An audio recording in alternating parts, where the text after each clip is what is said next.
Hey everyone, welcome back to my channel. In this tutorial, I am going to show you how to connect Qikink to Wix.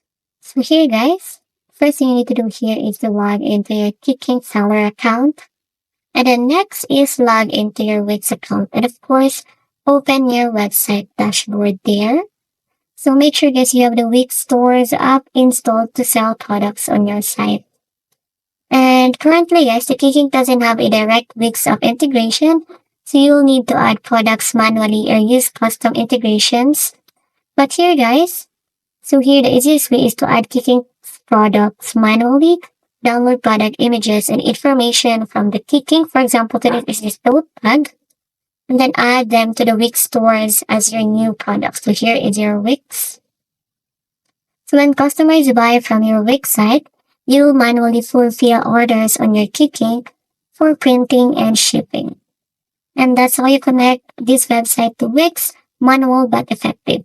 For automation, explore Zapier or custom API solutions. Thanks for watching and see you in my next video.